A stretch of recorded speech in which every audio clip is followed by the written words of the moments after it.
Greetings and welcome in to the Pawtuxet General, your podcast for all things Pawtuxetish. Episode 7. This week, we've got a local friend of the General Edition.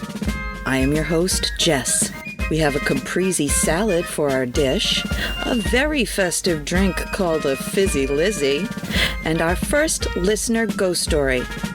I'll say it's a doozy. But first, I'd like to thank our Patreon subscribers. You fabulous people are why we can do what we do, so thank you. And if the spirit moves you to make a one-time donation, we have a holiday fundraiser in the show notes. Thank you and happy holidays to all our listeners everywhere. Such a foggy morning walk. The birds chit-chatter in harmony. And I can hear the newspaper person circle the block. Our recipe today, Caprese Salad. When I was a kid in Pawtuxet Village, most of the time my dad had a garden either in the backyard or in Cumberland at his parents' house. That meant halfway through the summer each year, we would be drowning in tomatoes and basil. I have many memories of taking a salt shaker and a hose out into the garden to go have lunch. Tomatoes still hot from the vine are so sweet. My mother was more patient and would make this lovely decorative salad. It is wonderful year-round, but in the summer, just luscious. Here is a great version of this salad, and we hope you enjoy. For this recipe, you will need 2 medium tomatoes, 1/4 of a cup of fresh basil leaves, 1/2 pound of fresh mozzarella. I prefer local mozzarella. For the balsamic vinaigrette, you'll need 2 tablespoons of olive oil, 2 tablespoons of balsamic vinegar. The better the vinegar, the tastier. 1 teaspoon of ground mustard, optional. 1/8 of a teaspoon of salt and 1/8 of a teaspoon of black pepper. First, pick tomatoes that are similar size to the mozzarella ball. Slice the tomatoes and mozzarella into 3/4 of an inch slices. Pick the largest basil leaves off the stem. Then, time to vinaigrette. Whisk together the 1/8 of a teaspoon of black pepper, the 1/8 of a teaspoon of salt, the 1/8 of a teaspoon of dry mustard. It's optional, but it'll help with the mixing. And the 3 tablespoons of balsamic vinegar. Then add 2 tablespoons of olive oil while whisking. My favorite option is to add a bit of fresh squeezed lemon at this point. All right. Take a pretty dish and layer tomato, mozzarella, and basil, half overlapping the piece before until you run out of ingredients. Whisk your vinaigrette gently as you pour over salad. Reserve a bit for dipping, and voila, summer on a plate. This week's drink is a FIZZY LIZZY. This drink is a wonderfully festive one that can be leaded or non. A lovely mocktail version can be made with black raspberry and lime simple syrup and ginger ale. So refreshing. But today, let's talk about the leaded version. You will need your favorite premium tequila, orange cognac, black raspberry liqueur, fresh lime juice, simple syrup, raspberry sugar, raspberries, champagne of your choice. I like a dry one with all this sweet, and a cocktail shaker. A champagne glass should be chilled. Then take 2 raspberries and crush them into a 1/4 cup of sugar. It should remain dryish. Add more sugar if your berries are particularly juicy.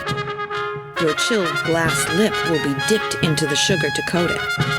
Fill your shaker with 2 ounces or more, if needed, of tequila, 1.5 ounces of the orange cognac, 1/2 ounce of raspberry liqueur, fresh lime juice, and a bit of simple syrup to taste. Fill with ice and shake. Feel free to shake it until frothy. Take your prepared glass and pour the mix of 1/3 into the glass. Then fill with champagne, top with a few raspberries, and wow, aren't you fancy? Enjoy! I want to tell you about my friend Mike and his electromagnetic pinball museum and restoration arcade. It's an all-inclusive place to relax and share anything related to modern pinball and arcade games. A group of pinball and arcade fans with an addiction to games of all kinds and Lego too. $10 gets you free play on pinball and arcade games all day. You can find them at 881 Main Street, Pawtucket, Rhode Island, or online at www.electromagneticpinballmuseum.com.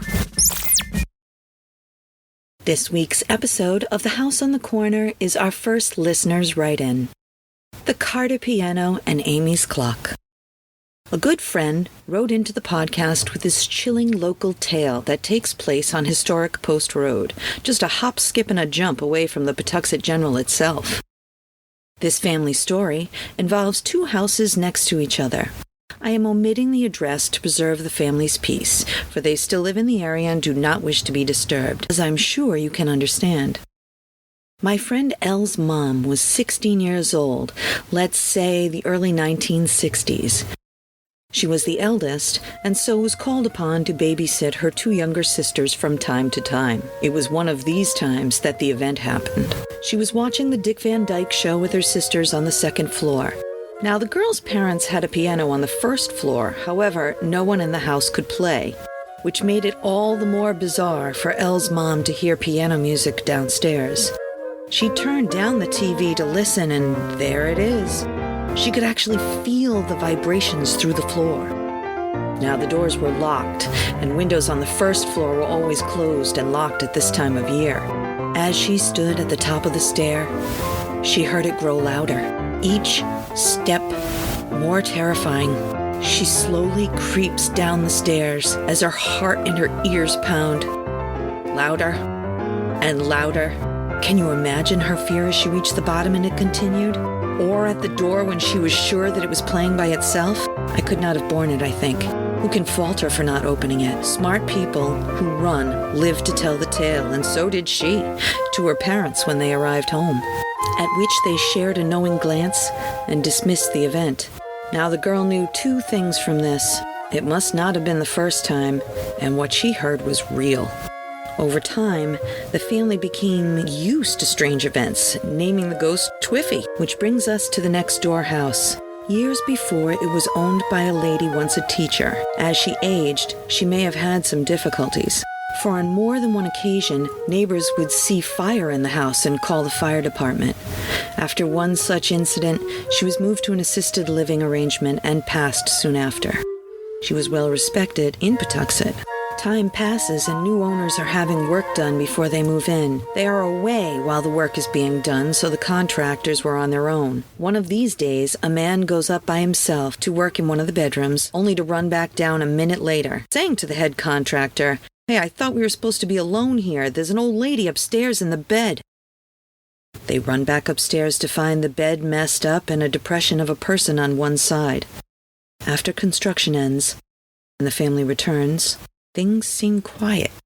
Until, let's call the new owner C. She has a 4-year-old daughter. One day the tyke was coming down the stairs alone, but seemed to be pulling her hand away and saying, "No, I don't want to. I'm a big girl." C asked her daughter what she was doing, and the girl replied, "The lady wants to hold my hand, but I'm a big girl." Shaken by the interaction, C let it pass. Another time, C raised her voice towards the child in discipline and was pelted by a can of nails which flew off the shelf from across the room behind her while she faced the child. Another day in the same bedroom, which had so unnerved the contractor, C walked in to find the bed unmade. Her girl tells her that there's an old woman sitting at the end of the bed crying, and then she tells C the lady's name is Amy. Some of Amy's things stayed in the house. One of those pieces was a clock, a school clock. Now the new owners had a penchant for antiques, so they let it stay where it was. Years later, their next-door neighbor on the other side took a shine to the clock and asked to purchase it. The owner said no multiple times, but after years of being harangued about it from next door, he reluctantly agreed. This made him so uncomfortable that he went out and bought a much more expensive clock to trade back for his own clock. He takes the new clock over to the neighbor's house to trade, but the man refuses, so he returns home, disturbed. The next morning, the dejected gent awakens to his next-door neighbor banging on his door. He has the clock and shoves it towards the man and tells him this tale. The night before, his wife was passing the clock and caught her own reflection in the clock window, only she was ancient, with white hair. Later that night, she dreams of the face in the clock and wakes to find herself covered tightly with a veil, so tight that she cannot move or remove it. She screams, and it disintegrates.